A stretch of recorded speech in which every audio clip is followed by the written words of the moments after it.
This is Sarika Budhare from Puneri pattern, आपकी career coach and the guide. आज का इम्पोर्टेंट टॉपिक है कि 2024 की कोडिंग लैंग्वेज क्या हो सकती है या कौन सी है। तो इसके बारे में हम आज डिटेल में डिस्कस करेंगे। To know more about education trends and technologies, don't forget to subscribe.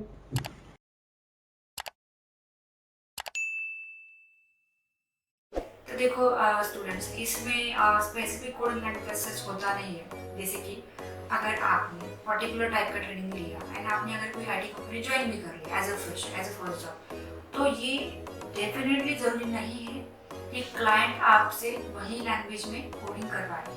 कभी कभी ऐसा भी होता है कि कुछ ऐसी चीज़ें होती है प्रोजेक्ट के लिए कि जो जिसमें वो पर्टिकुलर लैंग्वेज या पर्टिकुलर टूल सपोर्ट नहीं करता, तो उसमें हमें कुछ अलग अलग टूल्स एंड लैंग्वेज सीखने भी पड़ती है। बट मेरे हिसाब से जितने भी मैंने रिसर्च किया है, तो कोडिंग लैंग्वेज में ऐसा नहीं है कि आपको अगर पाइथन आ रहा है तो जावा नहीं आ सकता, जावा आ रहा है तो आपको पीएचपी नहीं आ सकता, पीएचपी आ रहा है तो सी शार्प नहीं आ सकता।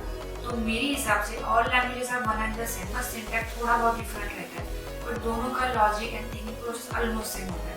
तो अगर जावा में कर रहे हो क्लासेस या जावा लैंग्वेज में आप सीख रहे हो कोई भी ट्रेनिंग, इट डजंट मीन कि आपको जावा में ही आगे जाके 100% वर्क करना पड़ता है। With Java you have to use everything like the database है, बिटली, बहुत सारी चीज़ें, या तो फिर कुछ अलग टाइप का क्लाउड डेटाबेस भी हो सकता है। तो मेरा रिकमेंडेशन ये है कि अगर 2024 में अगर लैंग्वेज सिलेक्शन की बात है, तो let me tell you the basic to top level language. इसमें सबसे टॉप लेवल में आता है पाइथन, जो अभी करंटली चल रहा है, Python and R, those are the top level languages. अब इसमें स्टेबल लैंग्वेज कौन सी है, वो है जावा।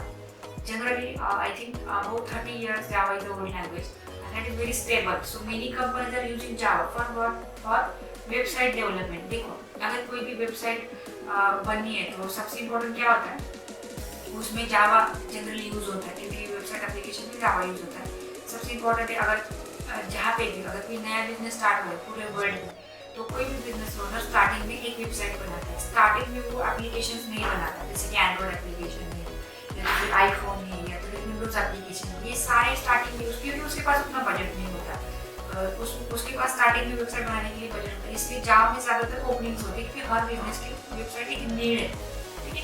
फिर उसके बाद बॉटम में जैसे कि C++, या तो फिर उसके बाद data structure, this are the small languages जो कि उस ज़माने में ज़्यादातर यूज हो चुकी है फॉर सम डिवाइसेस, राइट। तो ये है, तो इसमें आप अगर चाहो तो कौन सी भी लैंग्वेज पिक कर सकते हो, there is no such limit. But इसमें आई विल रिकमेंड कि अगर आप एज ए डेवलपर आपको आईटी में जाना है, तो एज ए डेवलपर मैं आपको सजेस्ट करूँगी कि कोई एटलीस्ट जावा या .NET इस टाइप से मैं आपको सजेस्ट करूँगी, क्योंकि उसके बाद top of that you can learn Python. But directly Python कर रहे हो तो दैट इज थोड़ा हाई लेवल लैंग्वेज, तो थोड़ा सा अंडरस्टैंडिंग के लिए वहाँ पे प्रॉब्लम हो सकता है। बट अगर जावा से कर रहे हो तो you will get to know कि हाँ भाई प्रिंट स्क्रीन करना कैसे, उसके लिए चैलेंज में कोड लिखना कैसे है। तो ये चीज़ आपको ऑलरेडी पता है, इसलिए पाइथन में सिंगल लाइन में आपने कर दी, that's very simple. But you should know the logic behind that, तो इसलिए I will recommend to go for this type of language. तो there is no such a limitation, कोई भी कितनी भी लैंग्वेजेस सीख सकता है। बट सबसे इम्पोर्टेंट है कि आप कितना ब्यूटीफुली उसका यूटिलाइजेशन कर रहे हो for the implementation of new features and creating new applications. तो यहाँ पे ये चीज़ बहुत ज़रूरी है। अगर 2024 में आप देख रहे हो तो उसमें आप कोई भी लैंग्वेज यूज़ कर सकते हो, but there is no such a restriction होगा कि आप जब जॉब ज्वाइन करोगे तो वहाँ पे वही लैंग्वेज आपको काम मिलेगा, ये जरूरी नहीं। आपको कोई भी, जैसे कि अगर आपको रिएक्ट आ रहा है तो any company can be asking you कि आप एंगुलर में वर्क करके क्लाइंट चाह रहे हैं, तो अगर आपको रिएक्ट आ रहा है डेफिनेटली आप एंगुलर में वर्क कर ही सकते हो ना। तो ये चीज़ बहुत ज़रूरी है। अगर आप ऐसे सोच रहे हो ना कि मैंने जावा सीखा दूसरे में काम चाहिए, तो ये चीज़ बिल्कुल गलत है, क्योंकि ऐसा कभी नहीं हो सकता।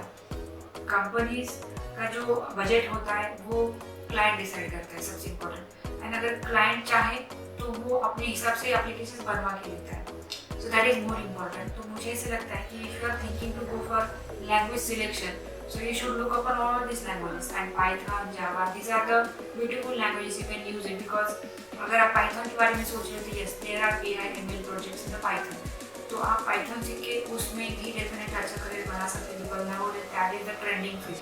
जावा सीख के आप अलग अलग टाइप के एप्लीकेशन बना के, जैसे कि एंड्रॉइड एप्लीकेशन से ये आप कर सकते हो।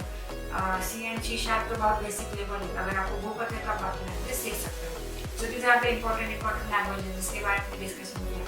सो नाउ आप लोग अभी डिसाइड कर सकते हो फ्रैंकली कि आपको कौन सा लैंग्वेज करना है, बट हमेशा ये चीज़ माइंड में रखो कि जब आप IT में जॉब करने के लिए जाओगे तो नेसेसरी नहीं है कि आपको उसी प्रकार का काम मिलेगा, उसमें आपको कुछ थोड़ा सा स्किल सेट अपग्रेड करना पड़ेगा, क्योंकि अगर IT है तो IT में अपग्रेडेशन हमेशा से बहुत ज़रूरी है, क्योंकि आपको ये चीज़ आपको पता नहीं कि आपको किस टाइप का प्रोजेक्ट मिलने वाला है।